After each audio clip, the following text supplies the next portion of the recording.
And what about the people that want to do, want to mention that they want to do a career switch after an MBA? Yeah, that's one of the reasons why people do an MBA, right? That's one of, if you ask, and we've done this poll, with a lot of people in our surveys, and it says that people do want to do I want to do an MBA to make a career change.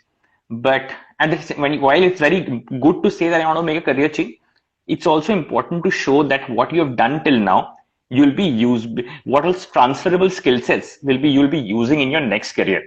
So let's say are part of IT services industry, for example, and you now want to get into, let's say, edutech, right? So you have to show what benefits, or like what skill sets you have developed in your current role, which you will be leveraging in your future role. So that's why it's important to, when you are showing this transition, that yes, it's okay to show that you want to transition from one industry to another industry. But at the same point of time, you have to show how what you have done today will help you in your future goal as well. It's not that your future goal is completely independent of what you have done in the past, because at the end of the day, so when you start a business school, let's say you're going for a 2-year MBA. At the end of the first year, or even like at the end of the 8th or 9th month, the companies will come and select you for internships, right? Typically 2-year MBA programs have internships. So at that point of time, the company will not select you just because of those 8 months in the business school.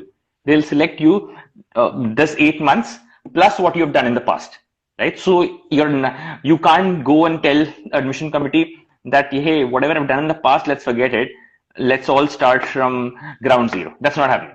Somebody who has done something in the past, that past will always be along with him. Or her. You should not consider it a baggage, but rather consider it as an asset, and say, how can you build on that asset?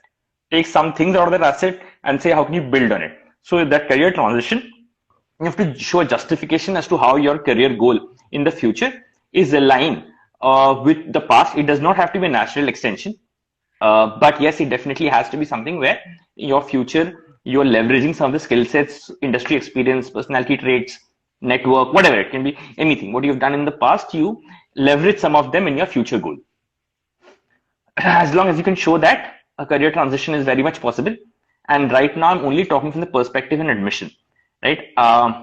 Because truth be told, what you apply in your application, what the stories you are writing in your application, in terms of career goals, you might not end up pursuing these career goals after the MBA, right? You might go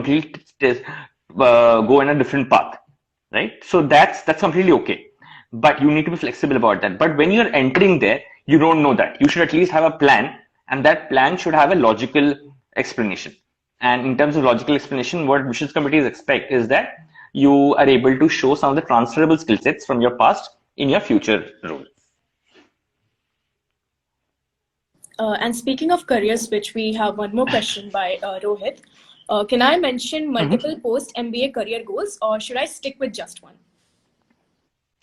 Okay, ideally you should stick with just one, because you should not, in terms of short-term career goals, you should not, unless the school itself asks you, what are your alternate career options? Some schools, and a lot of you have been submitting essays, so you would know that some schools talk about that what are your alternate career goals. Till the time the school asks you about alternate career goals, you should not say, I can do this or that, right? If you say, what you can say is, I can join an Amazon, I want to be in e-commerce, I can join a company like Amazon, which is very big in the field of e-commerce, or I can join a boutique e-commerce company, something which is recently started up, right? Something which is working, let's say, for example, working in a very niche segment. Amazon works in potentially every segment. But if you say I want to go into e-commerce, I can join either a very prominent e-commerce company like Amazon, or an e-commerce company which is working in a very small niche segment like ABC. But you can't say I want to be a product manager at Amazon or a consultant at Deloitte. Those two are completely different career trajectories. So you can't say that. What you can say is, I want to be a product manager at Amazon. And if the question asks you about your alternate career goals, then you can say that alternatively, if this goal doesn't materialize, I can be a consultant at Deloitte or Accenture, whatever you call it. right? So that's how you should portray. You should not portray two completely disjointed career goals unless there is a question about alternate career goals. Okay.